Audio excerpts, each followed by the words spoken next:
Is Anshul jubilee coming back?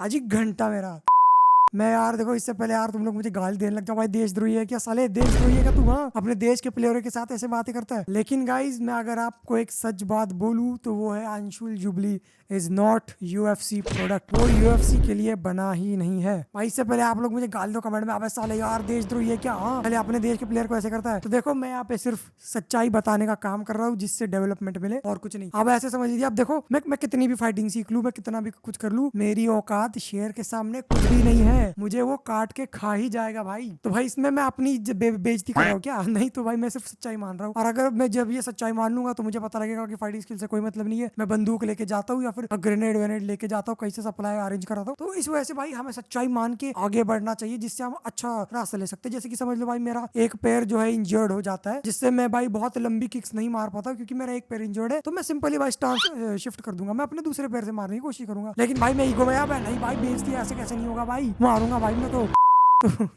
तो इस वजह से भाई मैं बस यही कह रहा हूँ भाई, सच्चाई एक्सेप्ट कर रहा हूँ भाई मैं, और कुछ नहीं भाई। ठीक है, मतलब अंशुल जुबली अगर सही में एक बार के लिए मान भी लेते कि वो बहुत बढ़िया फाइटर है भाई, ठीक है मान भी लेते बहुत बढ़िया फाइटर, लेकिन वो प्रेशर में तो नहीं खेल पाता क्योंकि उसकी जो रिसेंट मैच हुई थी UFC 1-2 में, उसमें भाई उसकी बहुत फटी पड़ी थी भाई। मैं मजाक नहीं कर रहा हूँ, सही में अगर वो एक स्किल्ड फाइटर है भी, समझ लेते मान लेते वो खबीब के लेवल का भी है, लेकिन अगर उसकी फट जाती है मैच तो शुरू होती है तो फिर भी ये एक बहुत बड़ा डिसएडवांटेज है मेरे भाई, क्योंकि बॉडी फ्रीज हो जाती है उसकी। आप देख सकते हो साफ 20 सेकंड में गिर गया भाई वो। अरे भाई मुझे बिठा लेते, मैं कम से कम 1 मिनट बाद तो नॉकआउट होता भाई, भागता रहता भाई पूरा ऑक्टागन। लेकिन गाइस यस गाइस वो बहुत ज्यादा प्रेशर में था, उसकी बहुत फट गई थी, तो इस वजह से उसका भाई बहुत गेम प्ले भी बहुत गिर गया। तो भाई कितने आराम से नॉकआउट हो गया भाई। और उसके बाद तो भाई देश की जो बेइज्जती हुई ना भाई इंटरनेशनल लेवल पर भाई, कसम से भाई मैं तो क्या ही बोलूं, आप ये वीडियो ही देख लो भाई।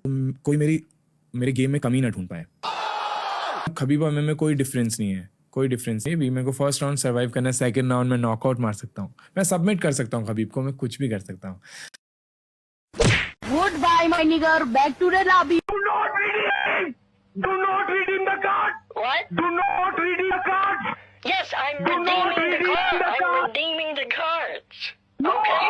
भाई यार पता नहीं भाई देश की बहुत भाई इज्जत गई भाई यार, लेकिन कोई बात नहीं गाइस, मैं हूं ना भाई, मैं हूं ना, 5 साल बाद देखना भाई, चैंपियन हो जाऊंगा भाई मैं तो। अबे मजाक कर रहा हूँ यार, साला जिस हिसाब से मेरे हाल चल रहे हैं अगले 5 साल में तो मैं तो तुम्हें सिर्फ भाई रिक्शा चलाते हुए दिखने वाला हूँ। लेकिन फिर भी माय गाइस, अगर इंडिया की कम्युनिटी अब कैसे आगे बढ़ सकती है एमएम में, क्योंकि अंशुल जुबली का तो खेल खत्म है। तो इस वजह से भाई मुझे तो लगता है अंशुल जुबली पे इतना जोर डालने से बेहतर है नए फाइटरों की तलाश करो, और उसकी उम्र वैसे भी 30 पार मार रही है भाई। तो अब हम बात करते हैं कि अब इंडिया का क्या किया जाए, इंडिया को एमएम में कैसे बूस्ट दी जाए। तो गाइज मैं आपको सिंपली यही कहना चाहूंगा कि अभी हमें नए फाइटरों को काफी ज्यादा चांस देने चाहिए। और यहाँ पे मेन मतलब इंडिया की सबसे बड़ी प्रॉब्लम ये है कि यहाँ पे लिटरली भाई फाइटिंग को एक बकचोदी मानी जाती है भाई। एक सच बात बोलूं, यहाँ पे तो बस भाई बेटा कितने पढ़े, बेटा कितने पढ़े तुझे? अरे मेरे बेटे को तो 90 पढ़े भाई, 90 पढ़े, मेरे को 80 पढ़े। अरे भाई अरे ये बस पढ़ाई में घुस जाएंगे भाई, इनको कुछ नहीं जमता, बस पढ़ाई कराते रहते हैं भाई। ठीक है पढ़ाई भी ठीक है, मैं ऐसा कुछ नहीं कह रहा हूँ, बढ़िया है भाई, तुम जितना पढ़ोगे लिखोगे बढ़िया रहेगा, लेकिन भाई यार थोड़ा बहुत यार यहाँ पे भी देख लो। और ये इंडिया इसलिए मैं आगे भी नहीं बढ़ पा रहा क्योंकि यहाँ पे सप्लाई भी मौजूद नहीं है भाई। मैं मजाक नहीं कर रहा हूँ भाई, तुम्हें बहुत मुश्किल से तो भाई कई एमएमए का जिम दिख जाएगा भाई इंडिया में, बहुत मुश्किल से भाई। महाराष्ट्र में ही सिर्फ मुझे लगता है पुणे और मुंबई के अलावा तो मुझे नहीं लगता कहीं पे एमएमए का जिम भी है भाई। अरे भाई बॉक्सिंग के तक नहीं होते यहाँ पे तो भाई, मजाक हट के भाई। ये लोग मेन मतलब फाइटिंग को ऐसी बहुत घटिया सी चीज समझ कर चलते हैं यार, ये क्या है भाई, ये कौन करता है, ऐसे ही समझ के चलते हैं भाई इसको। मतलब आप समझ लेते हैं मैं बॉक्सर हूँ भाई, मैं कहीं कह देता हूँ लोग मैं बॉक्सर, अरे ये क्या करता रहता है आपका लड़का यार,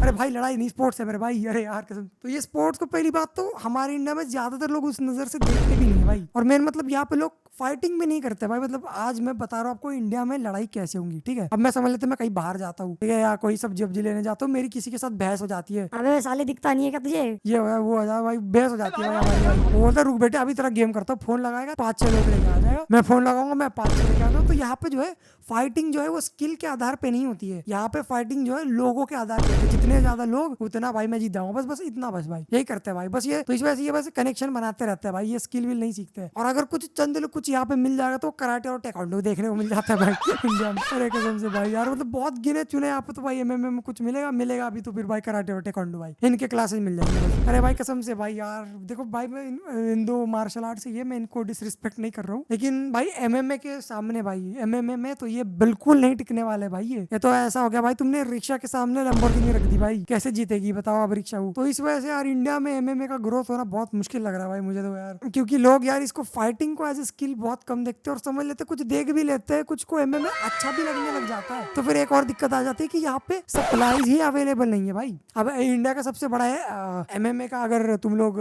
फाइटिंग क्लब देखोगे तो वो एमएफएन। ये मुंह से सुपारी निकाल के बात कर रहे बाबा। इसके मुंह में पैदाशी सुपारी है, ये तोतला है। एमएफएन आता है और उसकी भाई साल में 1-2 फाइट होती है उनकी, तो बस भाई साल में 1-2 फाइट करा के मामला निपटा देते हैं जल्दी से वो लोग। और एक एमएमए मतलब साल में सिर्फ 1-2 फाइट से मतलब घर कैसे चलेगा भाई, एक बात बताओ। 1-2 लाख ही मिलते भाई फाइट में उसके यार, मतलब कसम से भाई यार। तो इस वजह से यार एमएमए को ऐसा अगर कोई करियर भी लेगा तो फिर भी उसको पैसे कहाँ से कमाएगा वो भाई, खाएगा क्या। समझ लेते हो 2 फाइट करता है तो 4 लाख हो गए 1 साल के भाई, क्या हो गया भाई इसमें भाई। मैंने मतलब थोड़ा देखा है एमएनएफ में कितने पैसे मिलते हैं, तो कुछ 2 लाख के आसपास मिल जाते हैं भाई। तो यार इस वजह से भाई तो भाई समझ लेते किसी ने एमएमए परस्यू भी कर लिया करियर तो उसके तो लंका लग गया भाई, वो कैसे अफोर्ड करेगा, उसको एज ए पार्ट टाइम ही करना पड़ेगा ये भाई, कुछ और काम करते करते भाई। तो इस वजह से बहुत ज्यादा कॉम्प्लिकेशन सामने आ चुकी है एमएमए को एज ए करियर देखने के लिए, क्योंकि पहली बात तो लोग यहाँ पे वैसे स्किल के आधार पे फाइटिंग नहीं करते हैं। दूसरी बात तो ये लोग बस पढ़ाई को ही अपना भाई सब कुछ मान के बैठते हैं, इनको पढ़ाई के अलावा कुछ होता ही नहीं है इनको तो। और चौथी बात है कि यहाँ पे एमएमए को सपोर्ट ही नहीं है, ये लोग भाई सही से कुछ है ही नहीं यहाँ पे भाई। यहाँ पे ना सप्लाई मौजूद है ना रिसोर्सेज मौजूद है, तो इस वजह से भाई इंडिया एमएमए में इस वजह से दब जाता है, क्योंकि यहाँ पे है ही नहीं भाई कुछ। लेकिन यार टेंशन क्यों लेते हो, मैं हूं ना, अगले 5 साल में देख लेना भाई रिक्शा चलाते हुए ना दिख गया। यार वैसे देखो जाए तो मैं अपनी कोशिश तो पूरी करूंगा यार, लेकिन मुझे तो नहीं लगता मेरा कुछ हो सकता है, क्योंकि मेरा बाप तो पक्का मुझे रिक्शा चलाने के लिए बिठा रहा है भाई, क्योंकि मैं तो ना पढ़ाई में अच्छा हूँ ना किसी में आता हूँ, मेरा तो खेल खत्म है भाई। लेकिन फिर भी भाई अगर मेरे को भाई किस्मत साथ दे देती है, मेरे को एमएनएफ में 2-3 मैच जीत जाता हूँ, यूएफसी में मुझे बस एक मौका मिल जाएगा, तो भाई मैं इस देश को दिखा दूंगा भाई कि इंडिया में भी प्रो एमएमए फाइटर आ सकते हैं। बाकी यार मुझे देशद्रोही मत बोलना, क्योंकि मैंने अंशुल जुबली को लपेटे में ले लिया है। देखो यार भाई मैंने तो बस सच बोला है, वो यूएफसी का प्रोडक्ट है ही नहीं, मैं क्या करूँ यार उसमें भाई, मैं उसको चैंपियन थोड़ी बना सकता हूँ यार। अब आपको नहीं, तब तक के लिए अलविदा।